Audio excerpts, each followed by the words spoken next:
অভিমানী কথার অভিমান ভাঙিয়ে বিয়ের মণ্ডপে সবাই সামনে লাল গোলাপ দিয়ে কথাকে প্রপোজ করলো অগ্নি। হ্যাঁ বন্ধুরা, আমরা এমনটাই দেখতে পাবো কথা ধারাবাহিকের আগামী পর্বগুলোতে। অগ্নির সাথে কথার আবারও বিয়ে দিতে সবাই মিলে মিথ্যে বিয়ে নাটক করতে থাকে যে অগ্নির সাথে কনক চাপার বিয়ে। এমনকি অগ্নি কথাকে নকল ডিভোর্স পেপারও পাঠায়। কথার খুব কষ্ট হয়, আবার কিন্তু অভিমানও হয় তার পাচক মশাইয়ের উপর। এরপর কথা গুহবাড়িতে আসে, কথা বলে কনক চাপা কোথায়, আমি একবার তার মুখখানা দেখবো। এরপর সবাই মিলে প্রত্যেকে কনক চাপা সাজিয়ে ঘোমটা দিয়ে কথার সামনে আনে। কথা বলে, বোন তোমার মুখটা একটু দেখাও না গো।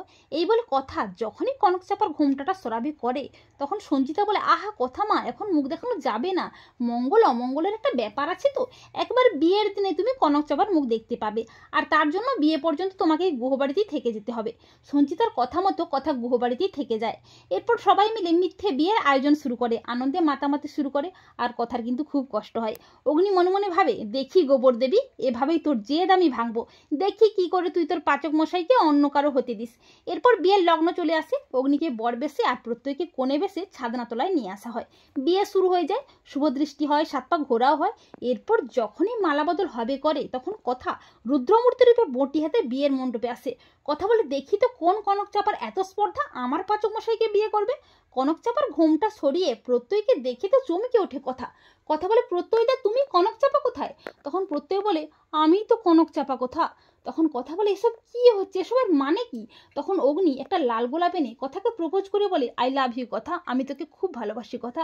আসলে তোর যেহেতু অভিমান ভাঙার জন্যেই আমরা এই মিথ্যে বিয়ের নাটক করছিলাম। কথা বলে, পাচক মশাই আপনি?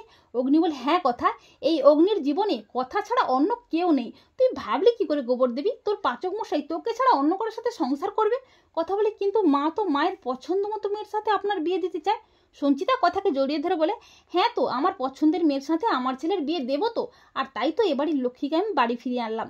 তুমি আমার ছেলের জন্য যোগ্য, আমার তোমাকেই পছন্দ। তুমি ভাবলে কি করে কথা মা, তোমাকে ছাড়া আমি অন্য কারোর সাথে আমার অগ্নির আবার বিয়ে দেবো?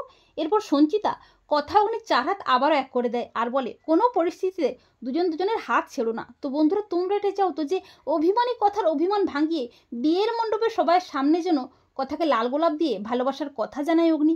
কমেন্ট করে জানাতে ভুলো না তোমাদের মতামতটি।